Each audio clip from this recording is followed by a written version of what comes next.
Yeah, well, nowadays I consider myself a little bit of an auto sculptor, but instead of using a hammer and chisel, we use an angle grinder.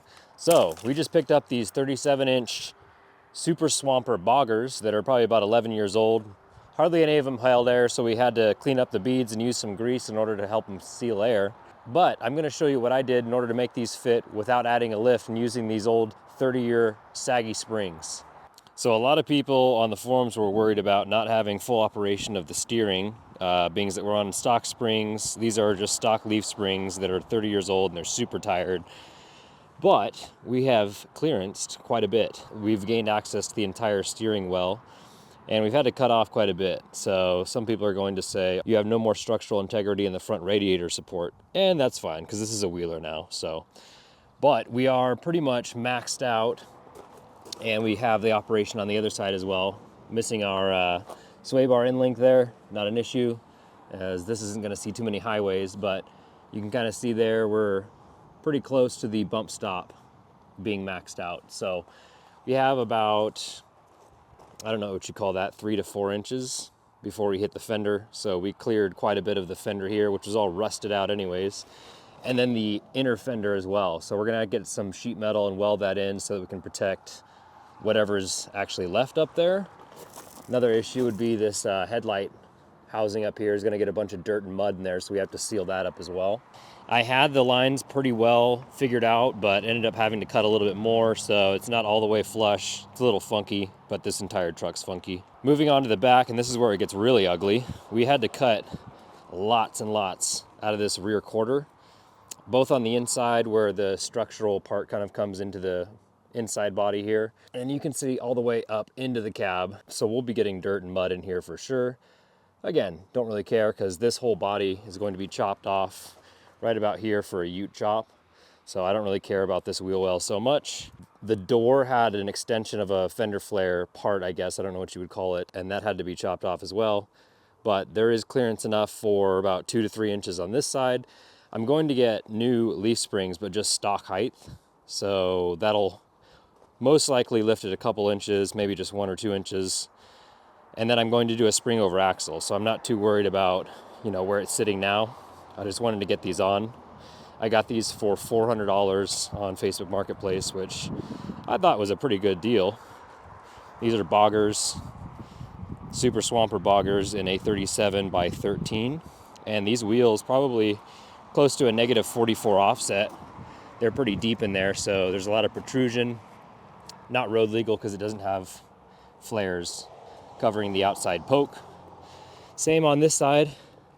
Issue on this side is you can kind of see up in there I cut into the factory wiring harness, which includes the fuel pump. So lost operation of the vehicle for a short time until I spliced all that back in. And that's going to be a huge issue off-road because tons of dirt and mud is going to get thrown up in there. So we're going to have to figure out a solution, maybe just rewiring all of this in through the cab as opposed to this quarter section here where it comes out briefly and then tucking it so it doesn't get dirt and rocks and mud thrown at it and we lose operation of our fuel pump. Same on this side, we cut quite a bit off and it's all rusted anyway, so I don't feel bad about it at all.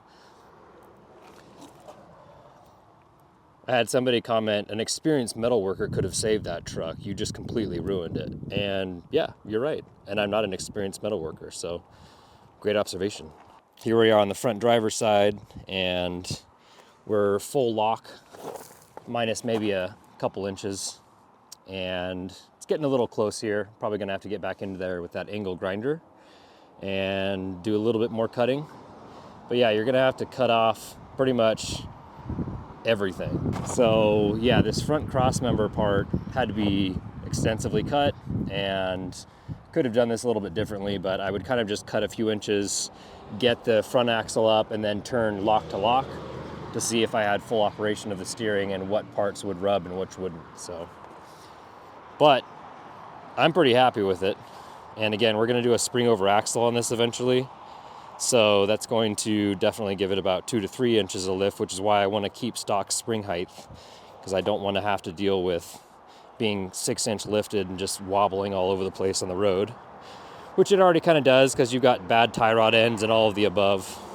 So yeah, hasn't bottomed out on anything yet. Also had to cut the back part of the exhaust because that was touching the tire. But you can kind of see the bump stop there, pretty close. Probably got about 2 to 3 inches before it hits the axle. We also had to weld this rear leaf spring because it was broken in 2 different places. But yeah, we were able to weld the leaf spring back into itself, or the lower pack.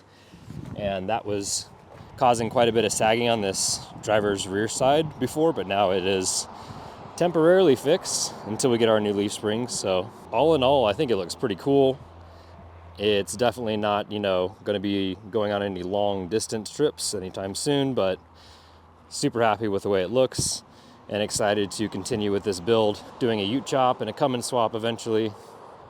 Let me know what you guys think. I welcome all the hate comments you guys can throw at it. Remember, this was $500, the wheels were $400, the winch was $400, so we're still under $2,000 on this 1987 FJ62 build, which we're going to make into a wheeler. Yeah, this took a couple weeks, so we're a little late getting to this upload. Thanks for bearing with me. Next plans for this, like I said, we're gonna get some stock springs and then do a spring over axle conversion and then look at what we need to do for a Cummins swap. So thanks for watching, guys. Comment down below if you have any questions. Next video, we're gonna take this out and see what it can do out in the mud.